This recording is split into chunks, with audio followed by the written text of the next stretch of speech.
Coronavírus sobe para 14 o número de casos suspeitos aqui no DF e agora são 488 em todo o país. Cultura, a Regina Duarte finalmente toma posse como secretária da Cultura e já chega demitindo gente graúda.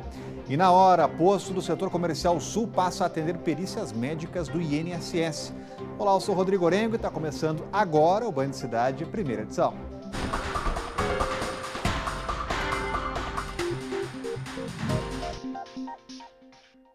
Pouco mais de 2 anos depois da queda do viaduto da Galeria dos Estados e as obras no local ainda não terminaram. A falta de acessibilidade continua sendo um dos principais problemas para quem passa por ali, mas a Novacap garante que as obras, incluindo as de acessibilidade, vão estar prontas até julho deste ano. Então acompanhe agora na reportagem. Degraus e mais degraus. A maioria das pessoas que passam pela Galeria dos Estados não enfrentam tantos problemas para chegar ao setor bancário sul. Mas e quem tem alguma dificuldade de locomoção? Como é que faz? Esse senhor de cadeira de rodas contou com ajuda para conseguir subir até o setor bancário sul. E quem não tem essa sorte? A Marianalva diz que a mãe dela, por exemplo, não tem condições de enfrentar a escada. Minha mãe mesmo, ela não desce essa escada, porque ela é obesa e não tem como descer, ela não desce. Então o elevador aqui tem que ter sim. Já a Celestina, que veio acompanhar o marido cadeirante em uma consulta, afirma que a sorte dela é que vai para o lado do setor comercial sul que tem elevador, porque se não fosse esse o trajeto, iria precisar de ajuda. Seria difícil, eu preciso de acesso. Então, assim, se não tiver do outro lado, é preciso. Desde o desabamento do viaduto do Eixão, que fica aqui em cima, em fevereiro de 2018, que a galeria passa por obras. Além de reconstruir o que foi afetado pelo acidente, o projeto prevê também melhorias na acessibilidade, como a instalação de elevador, rampas de acesso e calçadas. Não justificava fazer uma obra dessa dimensão, com as melhorias para todos e deixar essa parte de acessibilidade fora. Então a Novacap está incluindo todos os projetos de acessibilidade, rampas, elevadores, para melhorar a vida aqui do usuário. Até o aniversário de Brasília, as obras externas estarão prontas. E as obras totais para conclusão, em julho desse ano, será concluída toda a obra da galeria, inclusive a de acessibilidade. Já vamos falar sobre esse assunto com Cláudio Humberto, que está com a gente. Muito boa tarde, Cláudio. Boa tarde. Depois de 2 anos da queda do viaduto, não estava na hora dessa obra já ter saído do papel? Não chamaram os japoneses, né? Então está aí essa demora toda e Brasília precisa sair dessa constrangedora posição de uma das cidades menos amigáveis para as pessoas, os portadores de deficiência de alguma maneira, né? Faltam rampas nas calçadas, faltam acesso de todos os tipos. O projeto de reforma da Galeria dos Estados prevê isso, tomara que eles façam mesmo, assim como da rodoviária do plano piloto. Essa rodoviária, que será privatizada, com toda certeza, precisa de equipamentos, de elevadores, de escada rolante que funcionem, não fiquem quebradas o tempo todo, como é comum, até pela falta de cuidado da própria administração. É preciso manter vigilância, é preciso manter o olho, porque, afinal de contas, com essa falta de vigilância, acabam os vândalos atuando, prevalecendo e destruindo tanto as escadas rolantes quanto os elevadores. O Brasil tem 488 casos suspeitos de novo coronavírus, 14 deles aqui no DF. Por enquanto, seguem só 2 confirmações. O que aumentou foi a lista de países monitorados pelo Ministério da Saúde.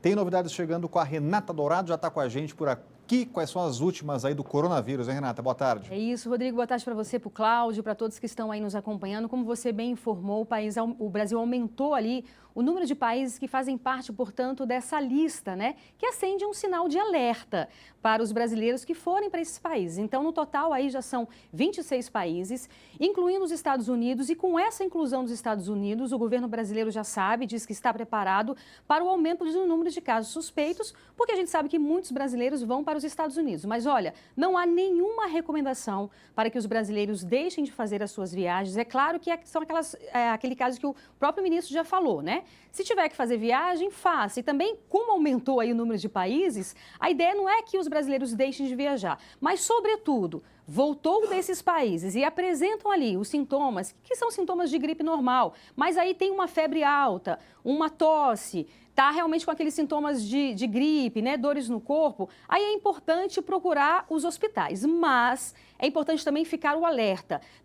As pessoas não precisam ir no primeiro sintoma de gripe, ir aos hospitais. Primeiro que a gente não tem estrutura para isso e segundo porque não há necessidade desse alarme, a gente já está falando isso aqui várias vezes. Então o governo disponibilizou um número de telefone que é 136 para que as pessoas possam tirar as suas dúvidas e aí fazer uma certa peneira. É óbvio que os brasileiros que retornem desses países e aí sintam esses sintomas, aí é importante sim procurar o médico e os hospitais. Então vamos fazer um panorama aqui dos números atuais. Já são 2.900 mortes lá na China em consequência do coronavírus, 120 mortes em outras partes do mundo. São mais de 80 mil casos confirmados da doença. A gente sempre lembra aqui que a mortalidade dessa doença é muito baixa, mas é óbvio que as pessoas precisam tomar os cuidados básicos, né? E principalmente aquele cuidado que a gente sempre vem falando aqui também, que é o cuidado de lavar as mãos. Aqui no Distrito Federal são 14 casos suspeitos, nenhum confirmado. A gente lembra que os 2 confirmados são apenas aqueles casos de São Paulo.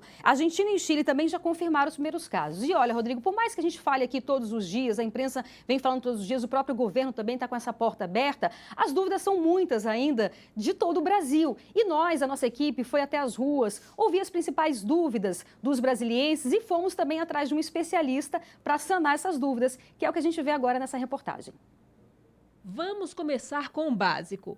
Afinal, o que é o novo coronavírus? Esta toxicologista explica. O coronavírus é mais um vírus, né, que surgiu, que nós estamos expostos, de doenças respiratórias agudas.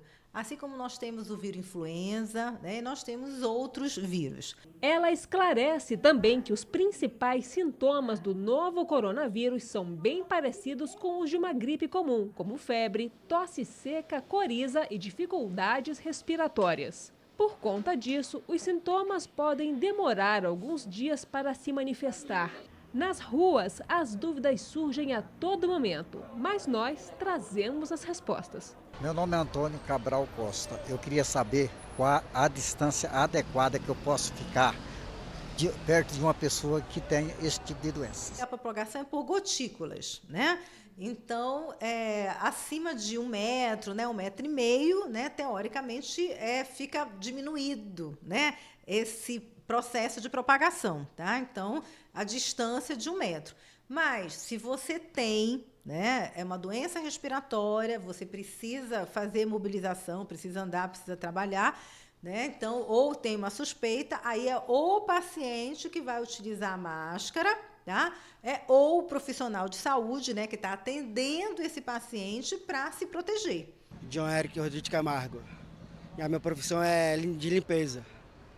E como que faz esse tratamento de coronavírus? De acordo com os critérios do Ministério da Saúde, primeiro lugar, né, se é um caso leve, tá? Ele deve permanecer em casa, né, fazer aquela restrição domiciliar. Para quê? Para evitar que mais pessoas se contaminem, né, através das gotículas, salivas, né, do abraço, do beijo, do aperto de mão. Tá? Então, essa é a primeira ação. Outra coisa muito importante é que, sendo o paciente precisando de cuidados hospitalares, ele vai ser internado, tá? Nós não temos ainda um medicamento, né, um antirretroviral desenvolvido para esse vírus, então o tratamento vai ser sintomático e suporte, né? Então, medicamentos para falta de ar, né, oxigênio-terapia, né, todo o suporte necessário para a patologia respiratória que ele está apresentando. O que também assusta bastante a população é o efeito que o novo coronavírus pode causar em pessoas que já têm doenças respiratórias. Me chamo Roberta, tenho 37 anos, estou falando aqui de Brasília e eu gostaria de saber se quem tem asma corre mais risco com essa questão do vírus, do coronavírus? Todo paciente que tem uma patologia, né, seja respiratória, ou seja um imunodeprimido, ou seja um paciente que tem câncer, né, ou uma outra doença grave, ele fica mais suscetível a que essa patologia, que essa doença, né, seja agravada. Tá? Mas não quer dizer que todo paciente que tem asma vá adquirir coronavírus e ficar grave. Não, de jeito nenhum. Meu nome é Rafael e sou funcionário público e a minha dúvida é se há pessoas que já são imunes ao vírus ou não. Ninguém está imune, tá? Não existe, até porque, como não existe vacina, né? Então a população não está imunizada, tá, para esse tipo de vírus. Então, por isso que a prevenção ela é muito importante, seja da criança, seja do adulto, seja do idoso. Com tantas dúvidas, o melhor mesmo é se prevenir e manter as mãos sempre limpas. Cuidados importantes nesse momento, muita preocupação, Cláudio, e os outros cuidados, porque tem outras ameaças mais importantes ainda. Exatamente, né? A gente vê mesmo que aqui em Brasília, por exemplo, são 14 casos suspeitos, né? Desses, na verdade, 3 ou 4 já foram completamente descartados. Mas o fato é o seguinte, são 14 que não são absolutamente nada comparado aos 1.500 casos suspeitos de dengue. E dengue é a nossa epidemia mais grave, é aquela que está diante de nós, que nos desafia. Dengue mata, é preciso lembrar disso o tempo todo, né? Como diz o meme que circula aí nas redes sociais, tira a máscara, em vez de se preocupar com máscara, e vá no quintal reparar se não há ali nenhum foco do mosquito Aedes aegypti. E a seguir, Regina Duarte toma posse como secretária de Cultura e já chega fazendo demissões. E o Banho de Cidade está voltando daqui a pouco. A Secretaria de Educação do Distrito Federal abriu hoje pregão para a compra de frangos e ovos para 680 escolas da rede pública. A compra foi estimada em R$ 42 milhões ainda para este ano letivo de 2020. E as empresas interessadas em participar da licitação têm até o dia 12 de março para enviar as propostas. E depois de um dia todo sem aula por conta de um problema na bomba da caixa d'água, a rotina dos alunos voltou ao normal hoje no Centro Integral A Criança Santa Paulina, no Paranoá. Nesta terça-feira, a escola ficou totalmente sem água. E os servidores dizem que o problema é constante. A diretora do colégio afirma: o problema é antigo e recorrente. Desde 2017, quando a caixa d'água foi trocada, foram realizadas mais de 10 restaurações. É uma caixa que tem um potencial, né, de resolver os problemas da escola, mas uma caixa que sempre apresentou problemas. Então, ela é para funcionar automaticamente e tem funcionado desde que foi entregue de forma manual. Atualmente, a escola atende 1.260 alunos.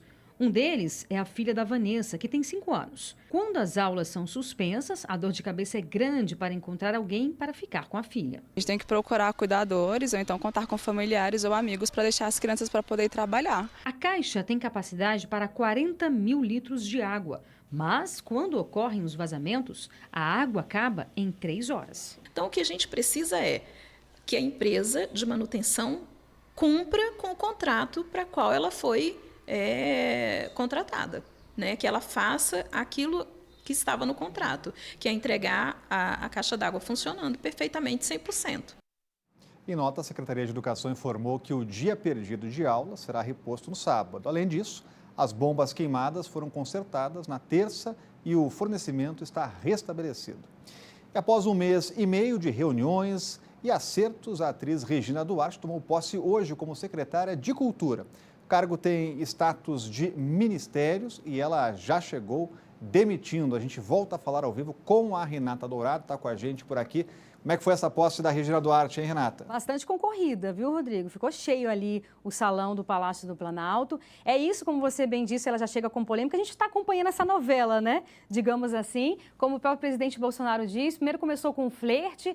A atriz e agora a secretária sempre foi uma apoiadora de Bolsonaro, na época mesmo da campanha. Aí desse flerte evoluiu para um namoro, depois o noivado, culminando hoje nessas bodas, portanto, nesse casamento. A gente lembra aqui que Regina Duarte, agora secretária secretária é a quarta a ocupar esse cargo, num período aí de 14 meses, portanto. Os outros saíram porque se envolveram em algumas polêmicas com relação a essas demissões e essas exonerações. Então, ontem foram exoneradas 6 pessoas que ocupavam cargos relativamente importantes dentro dessa secretaria. Pessoas ligadas a Olavo de Carvalho, que é considerado aí o guru do presidente Bolsonaro. E aí na rede social já viu, né? Nas redes sociais já começou aí os olavistas fazendo uma campanha contra ela, uma hashtag Fora Regina. Imagina, ela nem começou, já estão aí pedindo para que ela saia. Mas são coisas de redes sociais mesmo, nesse universo à parte. Mas temos imagens dessa cerimônia, como você perguntou aí, lá a atriz e agora a secretária, Regina Duarte,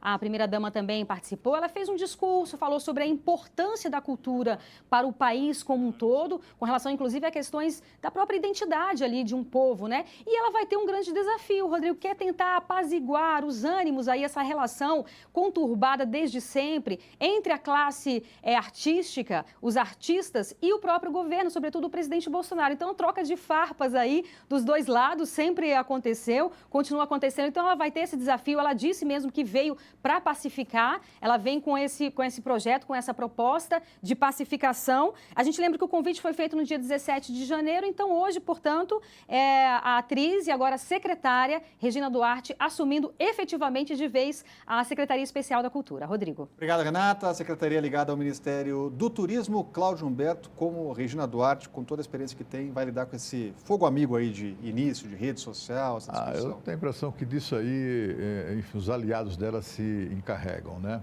O fato é que há uma enorme inveja aí da presença de Regina Duarte no governo. Ela é uma pessoa, como todos sabemos, é uma atriz amada pelos brasileiros. Tem aí uma carreira longa, né, de mais de 50 anos na televisão e no teatro, e durante todo esse período ela acabou conquistando. Ela é uma pessoa muito doce, muito meiga, e aquele jeito dela e também os personagens que ela encarnou ajudaram muito a construir uma imagem que, enquanto ela tinha uma idade razoável, ela era chamada de a namoradinha do Brasil, porque todo mundo ama mesmo a Regina Duarte, exceto, é claro, aqueles colegas de mente atrasada delas e nossos, que acham que todo artista tem que ser de esquerda. Essa é uma concepção atrasada que remonta lá o período da idade das trevas, do Muro de Berlim, coisa que já está superada em todo o mundo. Aqui não. Aqui no Brasil ainda há uma certa má vontade. Desta vez, ela conta com uma vontade também de setores de direita, porque ela chegou demitindo, não por demitir, mas para colocar no lugar de cargos-chave da Secretaria de Cultura pessoas da confiança dela. E é claro que esse tipo de iniciativa, de decisão, provoca reações, e mesmo os aliados de Bolsonaro estão agora criticando Regina Duarte, mas é bom que critiquem, porque esses aliados são aqueles aliados que é melhor ter inimigos, né, do que essa gente por perto. O GDF inaugurou uma central de perícia médica do INSS. E a ideia é aumentar os atendimentos para quem precisa do benefício da Previdência Social. O serviço vai funcionar no posto do Na Hora, no setor comercial sul. Durante a inauguração, o governador do Distrito Federal, Ibanez Rocha, disse que o novo programa pretende unir a agilidade do Na Hora com a modernização de um sistema elaborado pelo próprio GDF. A ideia é diminuir o número de trabalhadores que buscam atendimento no INSS. A previsão é de 600 atendimentos por dia, então nós temos aí uma previsão de quase 12 mil perícias mês, o que vai nos ajudar muito, e eu quero também ajudar aquelas pessoas que estão no entorno precisando desses atendimentos. Então nós queremos ajudar toda a região e fazer com que isso facilite para que as pessoas tenham acesso aos seus benefícios. Shirlane é uma das pessoas que tenta agendamento na perícia médica. Ela conta que na unidade do Gama e na de Ceilândia não teve o suporte adequado. Depois de passar por 2 cirurgias, a expectativa agora é conseguir dar entrada no benefício na nova central de perícia. Eu acho assim que deveria até deixar alguém entrar com a gente, sabe? Eu tenho meio receio que seja melhor. Espero.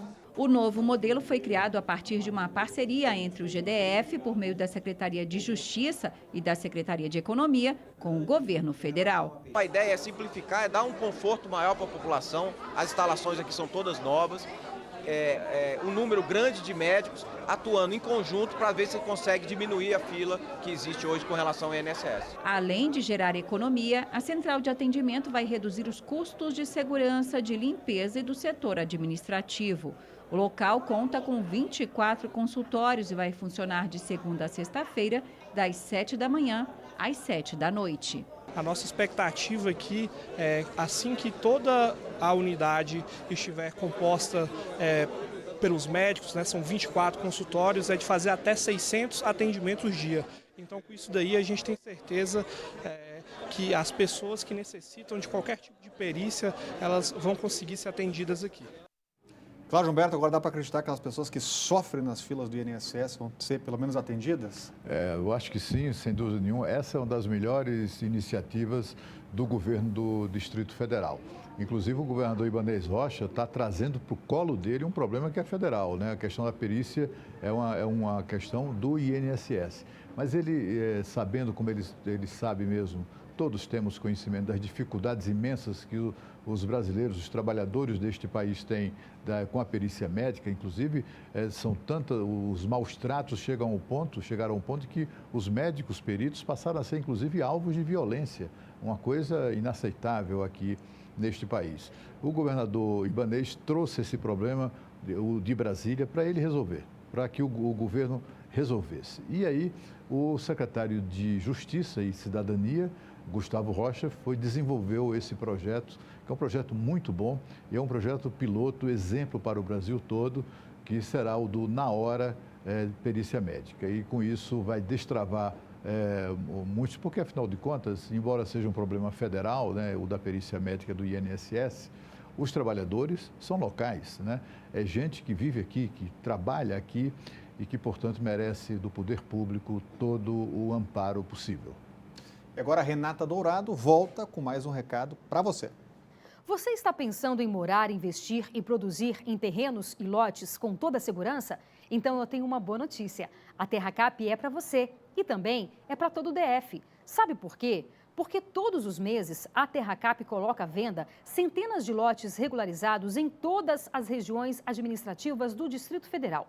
São terrenos de vários tipos, tamanhos e localizações, com condições facilitadas de compra e total segurança. A cada mês, novos imóveis, novas oportunidades para você e para todo o Distrito Federal. Os lotes vendidos ajudam a movimentar nossa economia, geram empregos na construção civil, renda para os trabalhadores, possibilidades para o comércio e a indústria e, por fim, criam recursos que financiam grandes obras de infraestrutura. Acesse terracap.df.gov.br. A cada mês, novas oportunidades. O seu lote está aqui. TerraCap, para você, para todo o DF, Governo do Distrito Federal. A seguir a história dos gêmeos que tentam a sorte no futebol, estão precisando de ajuda e o Band Cidade está voltando daqui a pouco.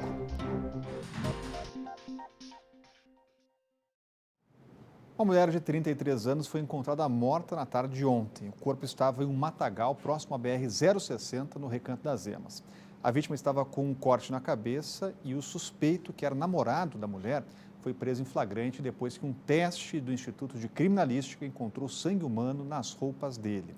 Segundo a Polícia Civil, se confirmado, esse será o 6º caso de feminicídio deste ano no DF.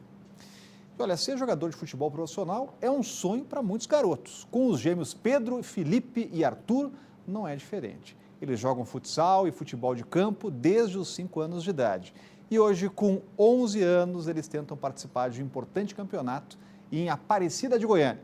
Para ajudar com os custos da viagem, os pais dos meninos que estão desempregados abriram uma vaquinha virtual para doações. Vamos ver. Não é só na aparência física que o Pedro e o Arthur são parecidos. Os gêmeos de 11 anos têm em comum o sonho. Ser jogador de futebol profissional. Ser jogador de futebol. Os pais dos meninos torcem pelo sucesso deles. Toca a bola pro Pedro. E acompanham o sonho de perto. Uma grande oportunidade para os garotos pode estar no próximo Go Cup. O torneio infantil, que reúne olheiros de vários países, será realizado em Aparecida de Goiânia, entre os dias 4 e 11 de abril. É um campeonato mundial, tem vários times de base, tem muitos olheiros e é um campeonato muito bacana. A inscrição de cada atleta mirim custa R$ 750, fora os custos com a viagem, hospedagem e alimentação. Desempregados, os pais do Pedro e do Arthur usam a rede social para tentar arrecadar o dinheiro necessário. Oi pessoal, meu nome é Pedro e eu estou aqui ao lado do meu irmão Arthur. Eu queria pedir uma contribuição para vocês de qualquer custo, para a gente poder participar de um campeonato chamado Go Cup em Goiânia. Ajuda aí, galera!